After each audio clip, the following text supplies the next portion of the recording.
It's been raining cats and dogs in the last few weeks here in the South Bay. I'm doing the best that I can to stay dry, but whenever I go out, I see flood everywhere. Makes me wonder, what if you are buying a home that is in a flood zone? Should you be worried? Hello everybody, my name is Bojie He and I am your Bay Area local real estate expert. Welcome to my channel. If you're shopping for homes and you found a home that strikes all the right notes but it's in the flood zone, should you buy it? What are your options? In this video, we're going to find out.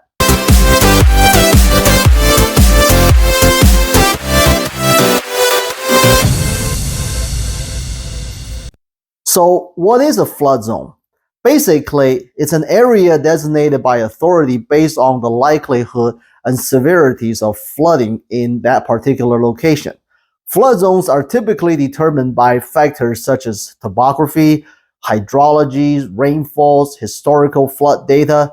These zones help assess the risk of flooding and guide land use plannings, constructions, and insurance requirements. And just to be clear, the flood we're talking about here is always caused by natural disasters. We're not talking about the man-made floods such as your plumbing pipe is bursting and flooding the house. With that, realize that not all flood zones are equal. They're categorized from low to high risk by the Federal Emergency Management Agency, or FEMA, such as Zone X, which is low to moderate risk. Zone A, Zone AE are high risk, and Zone V and VE, which is strictly for coastal cities. FEMA websites has definitions for each categories, and I will put a link in the description so you can read about them. The first thing I would do when the property is in a flood zone is to determine the potential risk. Like I said, not all flood zones are created equal. So a natural flood occurs when the area is close to a large body of water with no enough elevation. And I'm going to show you an example now. So let's go to this website, OB Insurance. I'm going to do a property search and see what comes up on this map. So the property that I'm going to do is this one. This is basically San Jose High School. Okay. Yep, you see, this is the address where the pin is, and the map shows you that it's surrounded by a bunch of flood zone. Like the area that is marked as pink or red is high, and then the yellow space on this map is moderate. And San Jose High School, according to this map, is a low risk. So here's a photo of the property.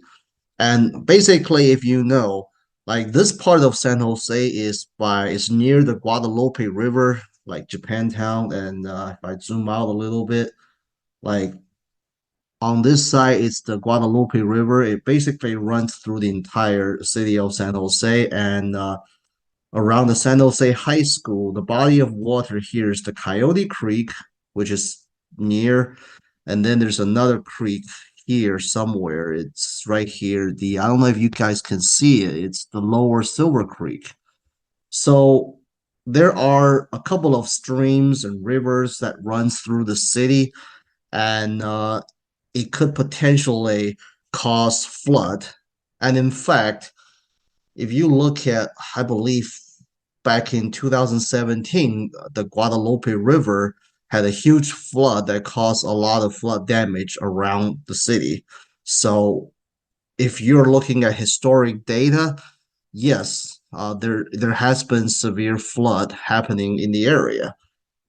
However, according to this map, the San Jose High School itself is not in the flood zone, but it's surrounded by a bunch of flood zones. And you can basically do the same thing by going to FEMA website. So if you do, let's say, FEMA by address, and then you do a property search, I put in the same address. Yeah, the map is basically going to show you, well, yeah, it's basically showing you similar layouts. So, and then down here, it further categorized the zone and what it means. So basically, yeah, you either go to, and one thing nice about OB insurance is, they have not just the flood, but also if you click on wildfire, it will tell you if it's in any wildfire danger zone or not, which in this case, none of this area is susceptible to wildfire. And here it basically tells you where are the nearest fire stations. And these are the bubbles that you see. And then quake, that's basically, the fault line. And wind, it's basically wind energy in kilowatts, it's basically telling you the wind speed in the area. And if you click on replace, it's basically telling you replacement costs. If there's any damage of properties in the area, what are the estimated replacement costs. So this website is a pretty good website. I'm going to put a link in the description that you can take a look at as part of your location due diligence. If you're buying a home and the natural hazard report says that the home is in a flood zone, definitely research it on a FEMA website or the OB insurance website like I just did and understand the actual risk. Talk to the city and understand what are some projects being done on protecting from the flood. Like if you search, let's say we do a search on what are some improvements around Guadalupe River, the website would, the Google research will show like the city's working on some of the like the flood protection projects that you can read about. And are they done yet, or are they still in the process? These are some of the things you can definitely communicate, talk to the city, and you can know more information about these type of things. So again, these should be part of your research and due diligence. Know your real risk and get informed before making a decision. Another thing people often care about is whether the flood insurance is needed or not if the property is in a flood zone.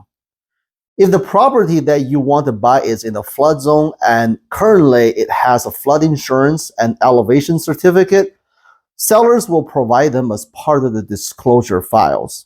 Otherwise, your best bet is to check with your mortgage lender because they have their own system to determine whether flood insurance is required or not.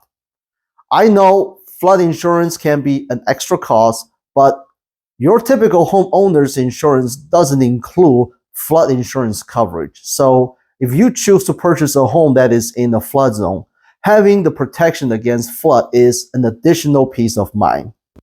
Now, besides insurance, what are some of the other options homeowners can have to further protect properties from flooding?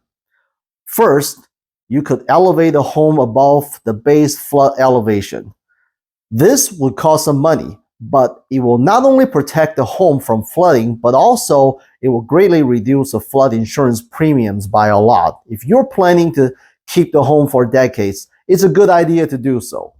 Then you can also raise the electrical appliances, HVAC systems, and utilities above the potential flood levels to minimize damage. Now, installing a sump pump in a basement or a crawl space will help remove excessive water. But if the utility went out due to flood, your sump pump will stop working. Therefore, make sure that the utilities are elevated to avoid being flooded.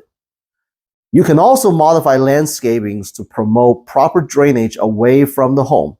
Use the sloping techniques and consider rain gardens. Also, don't neglect the importance of having an emergency plan for your family. Know the evacuation route and have an emergency kit ready. Keep important documents such as photos, valuable items in a waterproof and elevated location. Also consider digital backups. It's important for homeowners to be proactive and work closely with local authorities to understand flood risk, zoning regulations, and available resources. Additionally, consulting with professionals, engineers, and floor plan managers can provide valuable guidance on the specific measures tailored to the property's characteristics. So here comes the $1,000,000 question. Should you buy a home that is in a flood zone? The answer is, it depends. For some buyers, flood zone is a showstopper, and I completely understand. However, there are a lot of otherwise gray areas that are in flood zones, so it all comes down to the individual preferences. Some buyers just rather not to deal with flood at all, and they will look at homes elsewhere.